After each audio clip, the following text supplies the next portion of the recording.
2 साल से चल रही गाजा की जंग को रोकने और इस इलाके में शांति लाने के लिए अमेरिकी प्रेसिडेंट डोनाल्ड ट्रंप के पीस प्लान में अब पेच फंस गया है। भले ही ट्रंप के इस प्लान को मुस्लिम जगत के बड़े मुल्कों ने स्वीकार कर लिया हो, भले ही इजराइल भी इसके लिए मोटे तौर पर राजी हो गया हो, लेकिन इस प्लान में कुछ ऐसा है जिसे हमास कबूल नहीं कर सकता, या फिर यूं कहें कि कबूल करता हुआ नजर नहीं आ रहा। ट्रंप का कहना है कि ये शांति योजना संघर्ष खत्म करने का ऐतिहासिक मौका है। उन्होंने चेतावनी भी दी कि हमास के पास सिर्फ 3-4 दिन का वक्त है। ट्रंप ने कहा कि हमास मानता है तो अच्छा है, वरना इजराइल वही करेगा जो जरूरी होगा। वहीं हमास ने साफ संकेत दिए हैं कि वो इसे ठुकरा देगा। इसके अलावा इजराइल के पीएम नेतन्याहू भी फिलिस्तीन को मान्यता देने के लिए तैयार नहीं है। बीबीसी के साथ बातचीत में हमास के सीनियर लीडर ने कहा कि ये योजना इजराइल के हितों को आगे बढ़ाती है और फिलिस्तीनी लोगों की अनदेखी करती है।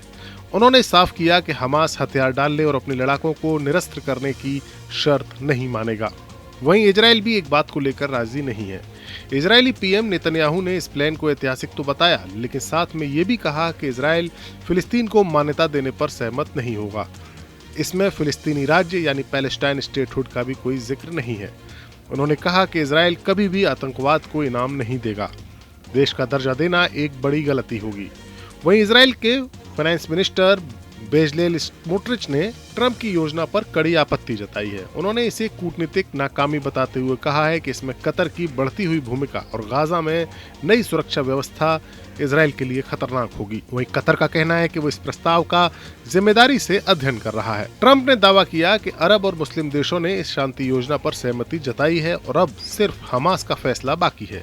अब सबकी निगाहें हमास पर हैं। अगर हमास इस प्लान को ठुकराता है तो इजराइल को मिलिट्री एक्शन करने की खुली छूट होगी और वो और तेज हो सकता है। वहीं अगर किसी समझौते पर सहमति बन जाती है तो 2 साल से जारी गाजा की जंग खत्म हो सकती है। दरअसल ट्रंप के इस फॉर्मूले में कई पेच हैं। फिलिस्तीन को एक राष्ट्र बनाने की केवल संभावना की बात कही गई है, लेकिन नेतन्याहू अभी भी फिलिस्तीन को एक अलग राष्ट्र नहीं मानते। नेतन्याहू 2 राष्ट्र समाधान पर अपनी पॉलिसी बदलेंगे, इस पर कुछ भी साफ नहीं है। इसमें हमास के लिए क्या स्थान होगा वो भी क्लियर नहीं है। हमास को हथियार छोड़ने और शासन चलाने की बात को लेकर कोई स्पष्ट जानकारी नहीं है। ट्रंप के इस प्लान में ये सवाल भी है कि हमास हथियार छोड़ने के लिए क्यों राजी होगा। क्या गाजा के पुनर्निर्माण में अमेरिका की कोई भूमिका होगी, इस पर भी स्थिति कोई साफ नहीं है। लेकिन एक बात अच्छी है कि गाजा वासियों को गाजा छोड़ने के लिए नहीं कहा गया है। उसके बाद फिर ये सवाल बड़ा हो जाता है कि गाजा पर शासन किसका होगा। ये बात साफ नहीं है। इसमें इजराइल की 2 नेशन सॉल्यूशन को लेकर भूमिका तय नहीं है, न ही हमास की भूमिका का कोई पता है।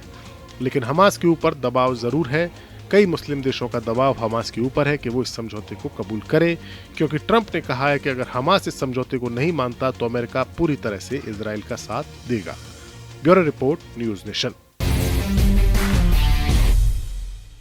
जहाँ भक्ति है हर शब्द में, कथाओं में छुपे हैं दिव्य रहस्य और ज्योतिष देता है जीवन को दिशा। धर्म से जुड़ी हर बातों को जानने के लिए हमारे चैनल स्तुति को सब्सक्राइब करें। चैनल पर जाने के लिए इस लिंक पर क्लिक करें।